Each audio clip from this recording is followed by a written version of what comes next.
geriausia muzika filme tokia, kurios negirdi ir tik po kiek laiko supranti, kad tavo širdies dūžiai persiduoda būtent tos muzikos, to garso dėka. Ir niekada neatskiriu muzikos nuo filmo iš tikrųjų garso.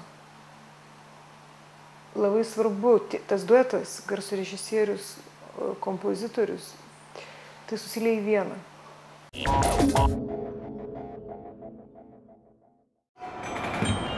Oto dobiega końca moje stulecie, stulecie masowych szaleństw i masowych zbrodni.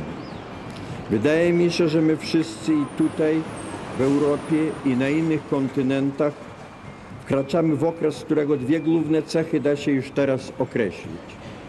Po pierwsze, wskutek postępu technicznego nasza planeta nagle się zmniejszyła i unifikacja obyczajów, mody, rozrywek, artystycznych upodobań będzie okazywać się silniejsza niż różnice dzielące poszczególne kraje. W ślad za tym wyłania się świadomość planetarna, świadomość zagrożenia całego naszego gatunku przez zatrucie lądów i mórz. Po drugie, ważną cechą zbliżającego się okresu będzie głęboki kryzys duchowy. Užduotis sukurti daugiaserijinį filmą apie tokio masto asmenybę kaip Česlovas Milošas užgriuvo mus netikėtai, nes, kaip žinia, buvo paskelbtas konkursas ir nesitikėjom mes jį laimėti ir tą dieną, kai mes sužinom, kad jį laimėjom, buvo pati sudėtingiausia. Mūsų gyvenime nesupratom, kokia atsakomybė užgriuvo ant mūsų galvos. Кино надоест окончательно людям, так же, как надоела литература, так же, как надоела музыка. Станет музыка, кино станет удел совсем немногих людей, которые будут заниматься этим. Потому что так не может быть, чтобы мы продолжали увеличивать количество фильмов. Там, уже вот в год снимается 60 тысяч фильмов в мире. Это же не может быть. Не может быть, что столько много гениальных, талантливых людей на свете. Не может быть.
Pati esu kritiška labai savo filmų ir žinau, kad kiek aš norėjau pasakyti ir koks yra rezultatas.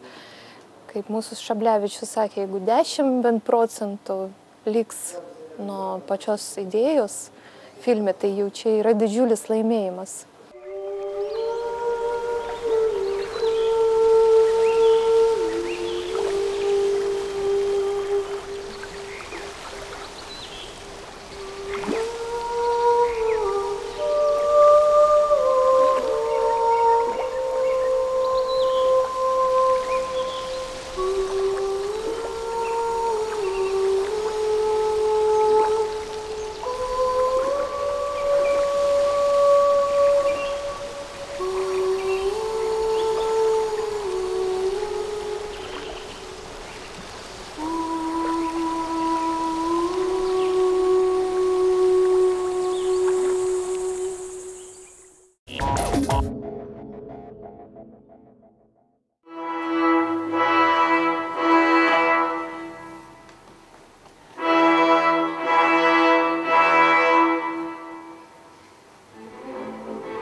dėkingas žiūrovams, kad jie žiūrėjo mano filmus.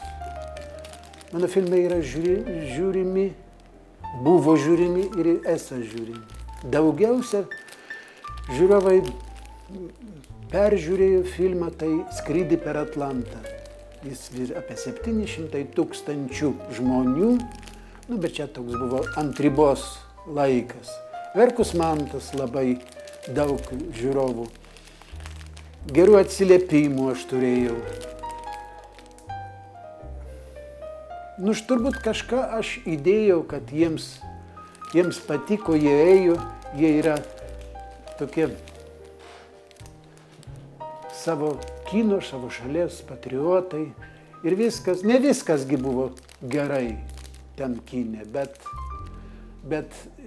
tas, kas padaryta, yra mano padaryta. Yra labai daug ir labai be jų aš nežinau, kam daryti. Lentynai ne. Aš dėkingas jiems.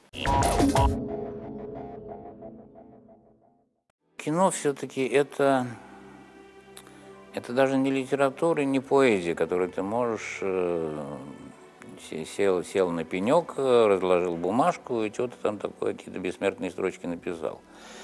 Вот. Это все равно это индустрия.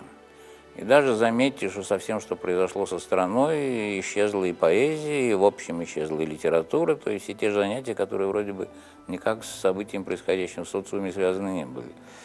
Вот, а кино, как я тоже на эти вопросы отвечаю, понимаете, когда рухнуло 9-этажное здание, вопрос, а как вот эта квартирка на 6-м этаже, как она сейчас поживает? Вот где-то в этой куче кирпича оно есть. Да, а мне почему-то казалось, что как там дела-то вообще, как там люди поживают. Вот так вот, копайтесь там в кирпичах, может там кто-нибудь зашевелится. Вот то, что происходит, я думаю, что это неразрывно связано со всем, что происходит в стране.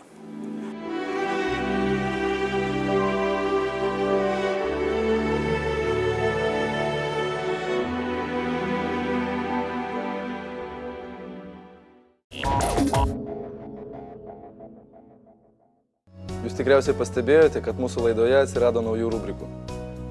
Kino naujienas papasakosiu Jums apie įdomiausius įvykius iš Lietuvos ir pasaulio.